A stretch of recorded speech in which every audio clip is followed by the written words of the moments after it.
Welcome to Ancient Whispers,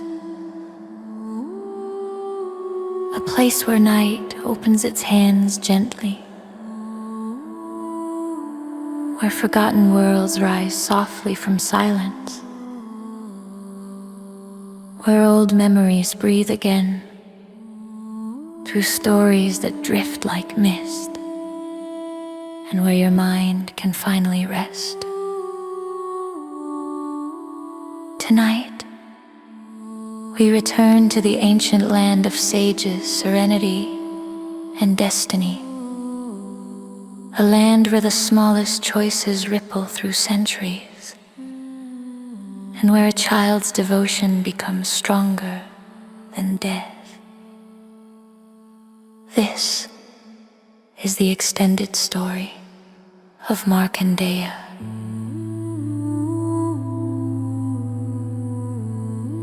Settle your breath. Slow down your heartbeat, and let this old tale wrap around you like a warm blanket. A long time ago, when the world was still young and the air held whispers of creation, there lived a sage named Mythology and his wife Markandeya. They lived simply, in a small hermitage surrounded by tall trees, clear streams, and the quiet rhythm of nature. Their home was peaceful, but their hearts carried an emptiness. For years, perhaps decades, they wished for a child, not out of desire for joy alone, but out of longing to share the wisdom they carried, to guide a young soul into goodness, to experience the love only a parent knows. Every dawn, Markandeya lit a lamp before their sacred fire. Every dusk, Mythology chanted ancient prayers to the divine. Their voices rose gently through forests, where deer paused to listen, where the wind carried blessings across leaves, where the universe watched their sincerity. One evening, after a particularly long meditation, the air shimmered, the surroundings brightened, and a divine presence emerged. Lord Shiva appeared before them, calm, timeless, and surrounded by a quiet glow that softened the world around him. Mythology and Markandeya bowed deeply, overwhelmed yet comforted. Shiva's voice was gentle, like thunder softened by kindness. "You have called to me with unwavering devotion," he said, "and so I shall grant you a choice." The couple looked up, their hearts steady but curious. "You may choose," Shiva continued, "a child who will be brilliant, wise, devoted, but who will live only 16 years. A pause, a silence thick enough to feel, or a child who will live a long life but will not carry virtue, focus, or wisdom. The choice was like a stone dropped into the stillness of their hearts, a bright flame that burns quickly, or a dim flame that lasts long. After a long moment, they chose brilliance. They chose devotion. They chose the child whose soul would shine even if life was short. And so Markandeya was born. The moment he entered the world, something changed. Even as an infant, people felt calmer near him. Birds often gathered on branches above him. Stray animals curled near his cradle. Nature itself seemed to lean closer. As he grew, Markandeya showed incredible purity. He listened deeply. He spoke gently. When he prayed, the atmosphere around him felt lighter, as if his devotion could smooth the edges of the world. But as he blossomed, the shadow of the prophecy quietly followed him. Only 16 years. His parents knew this. They watched him with love, and with heartbreak silently folded in their smiles. When Markandeya was 10, he was already far wiser than most grown men. He could recite sacred verses, meditate for hours, remain cheerful even when others were troubled. At 12, he gained a calm maturity. He was the kind of child who comforted adults, the kind who saw meaning where others saw confusion. At 14, even the sages began to whisper that he was born with something divine in him, a quiet flame, pure and steady. But his parents' hearts grew heavier as the years unfolded. They counted seasons with trembling breaths. Every birthday felt like a blessing and a warning. Finally, the truth could not stay hidden. One evening, as the sky glowed orange and blue, Markandeya noticed tears silently falling from his mother's eyes. His father sat with a heaviness that seemed older than time. Markandeya approached them softly, like a breeze touching water. "Something follows me," he said gently. "Something you have never spoken, and yet it lives in your eyes every day." His parents broke.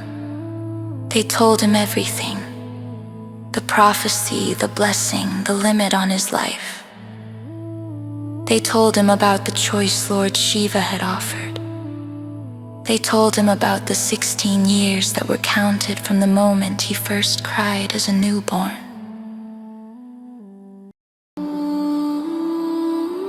Markandeya listened without a tremble, without fear, without even blinking. After the story ended, the silence that followed was deep and almost sacred.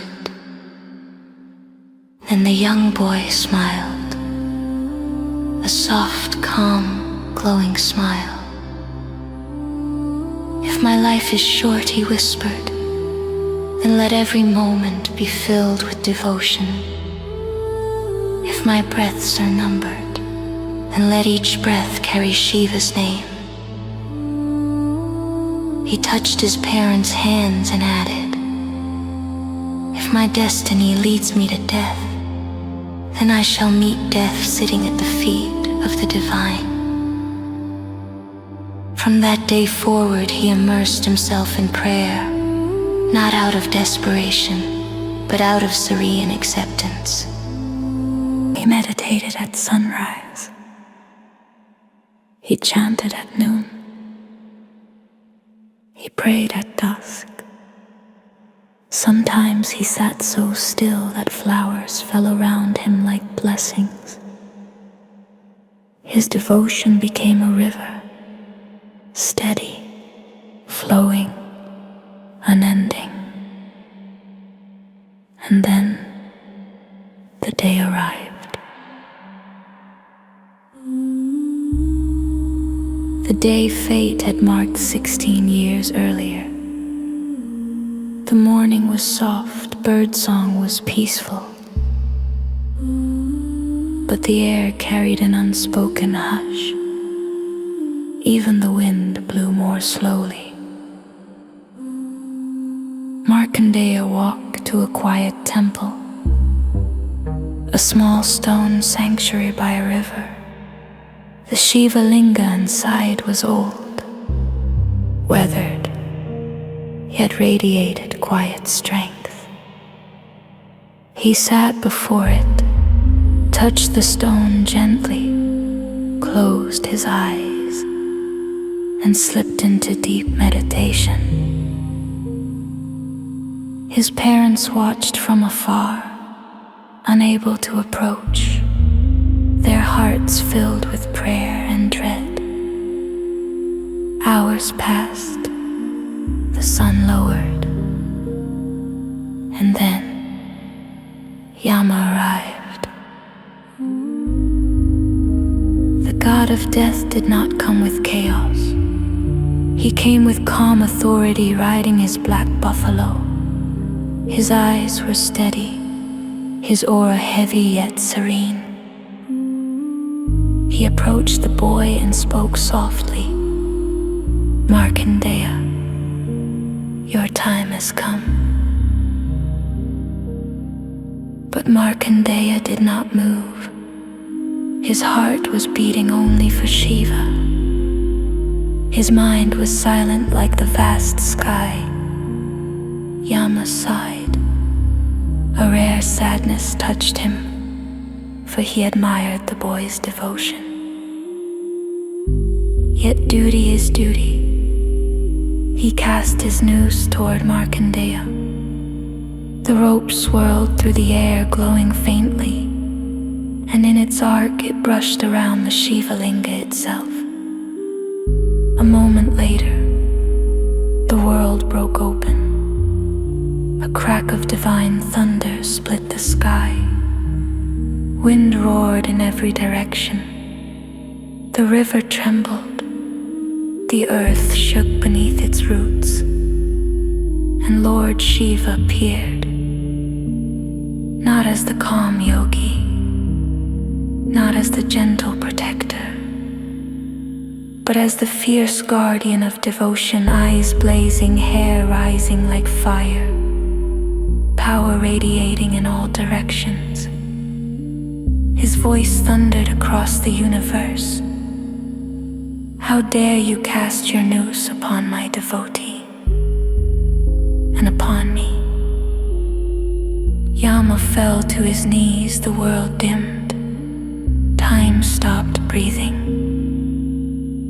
In an instant, Shiva raised his trident and struck Yama. The god of death collapsed, breathless, powerless. For a moment, the world had no death. Markandeya opened his eyes slowly, not with fear, but with awe. He fell at Shiva's feet. Shiva's expression softened, the fierce fire around him faded in its place. A warm, father-like love emerged. "Rise, my child," Shiva said. "Your devotion has moved the universe. You shall never know death.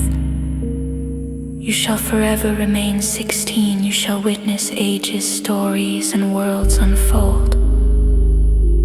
Shiva restored Yama, not out of anger, but because the cycle of life must continue.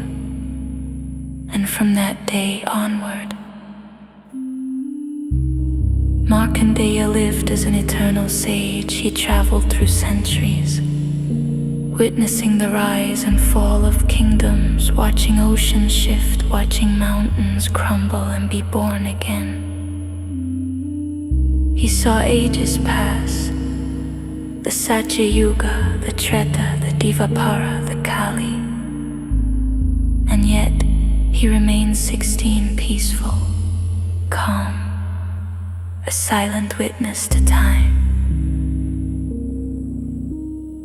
Sometimes he sat by rivers, watching the water sparkle under moonlight.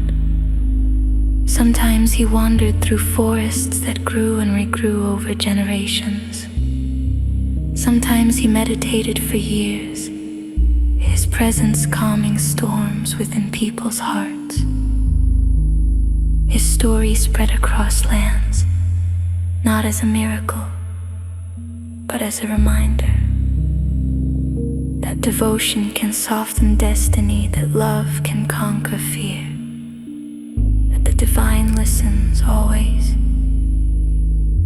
and even today, in old books, in quiet temples, in gentle stories told to children at night, the tale of Markandeya lives on, a tale of a boy who faced death without trembling, a tale of a heart so pure that God himself stepped between him and fate, a tale of a soul who became eternal, not through power, but through devotion. Now, let your breath slow, let your mind soften, and allow the peace of Markandeya's story to rest within you. Thank you for listening. And until our next story, sleep gently, sleep deeply, sleep peacefully.